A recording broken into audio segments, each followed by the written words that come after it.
तुम्हारा इतना एक्सपोजर है, दुनिया घूमी हुई हो। रियली डिसअपॉइंटेड अगर तुम ऐसा सोचती हो। इतनी तंग नजरी की उम्मीद नहीं थी तुमसे मुझे। इनसेन, क्या पता नहीं क्यों।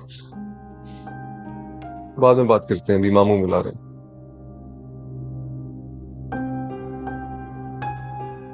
शायद अलमीर ठीक ही कह रही। मानिया भाभी तो वैसे भी जाहिल है, लेकिन अब मामू क्यों बुला रहे? कैसे समझाऊंगा मैं बेटा। जब खानदान इकट्ठे रहते हैं तो एक दूसरे से जुड़े रहते हैं, किसी भी बुरे वक्त में एक दूसरे का हाथ थाम सकते हैं।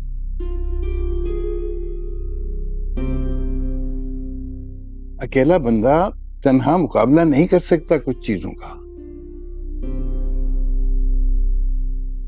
तुम्हारे मामू बिल्कुल ठीक कह रहे हैं बेटा।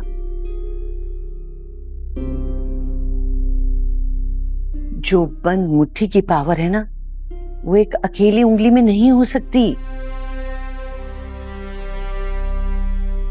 मामी, मैं ये बात समझता हूँ, लेकिन मिशी नहीं समझेगी। और देखिए, मुझे इस वक्त अपनी शादीशुदा जिंदगी बचानी है।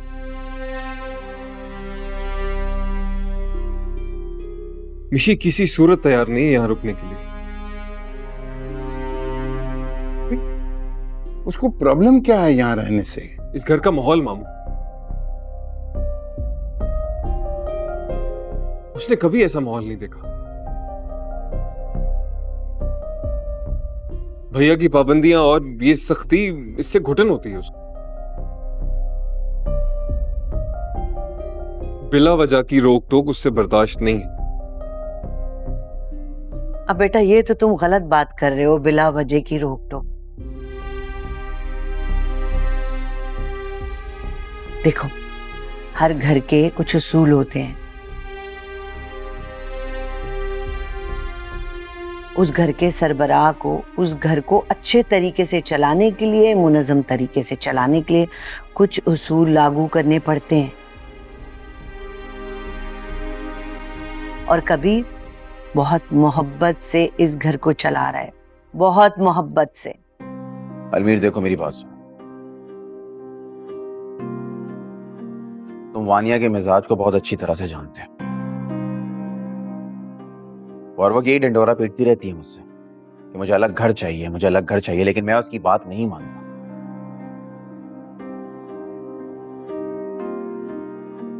अगर उसकी मैं सारी बातें मानने लगूं तो ऐसे कैसे चलेगा? मैंने उसे दो टोक मना कर दिया कि मैं ये घर छोड़ के नहीं जाऊंगा। मैं उसकी 100 बातें मान लेता हूं, लेकिन ये बात मैं उसकी सारी जिंदगी नहीं मानूंगा, और ये ऑप्शन ही नहीं है उसके पास। समीर भाई, वानिया भाभी और मिशी में बहुत फर्क है।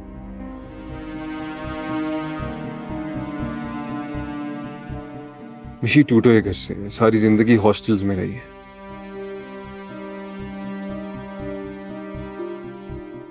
क्या मतलब टूटा हुआ घर? तलाकशुदा है। मैंने पहले बताना मुनासिब नहीं समझा। बहुत छोटी थी तो इसके माँ बाप की तलाक हो गई।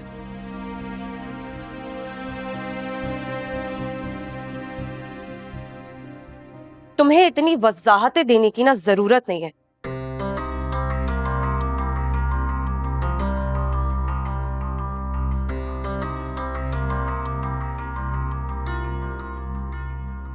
हम लोग मैरिड हैं और मैच्योर भी हैं, अपनी जिंदगी के फैसले बेहतर कर सकते हैं। प्लीज, ये सारी बहस सिर्फ इसलिए हो रही है ना कि भैया प्रॉपर्टी में से हिस्सा नहीं देना चाहते।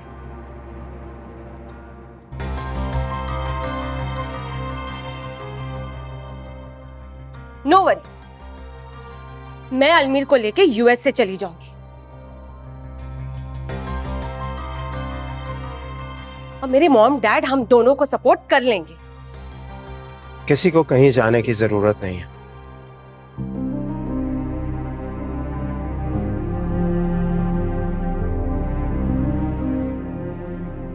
अलमीर को इसका हिस्सा देने के लिए तैयार हूं। भैया तुम लोगों को आजादी चाहिए ना? मेरे असूलों से दम घुटता है तुम लोगों का। तो ठीक है, बताओ कितना हिस्सा चाहिए मेरी जायदाद में? क्या डिमांड है तुम्हारी? हमारा मतलब तो यही है ना कि तुम्हें एक सेपरेट लाइफ चाहिए।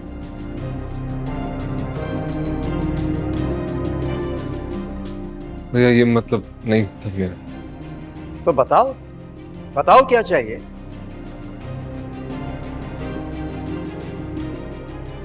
भैया भैया अभी कैसी बातें कर रहे हैं?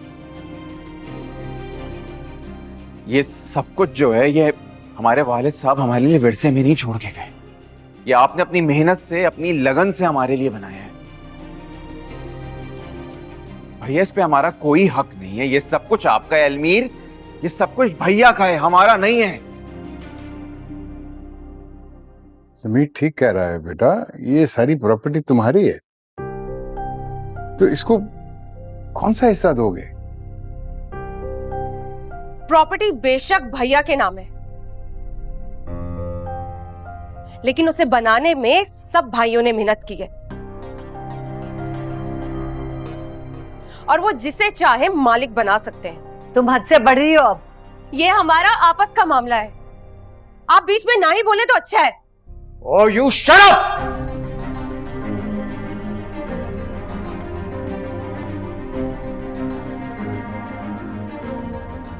मुमानी और मामू इस घर के बड़े हैं।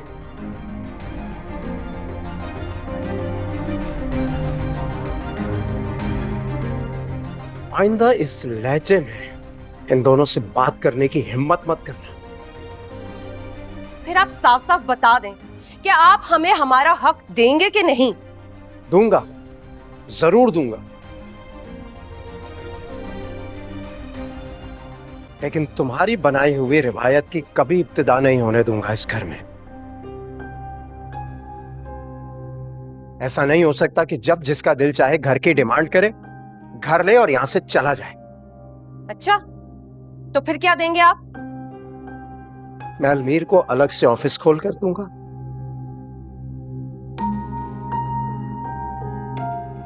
उसे फाइनेंस भी करूंगा बिजनेस के लिए।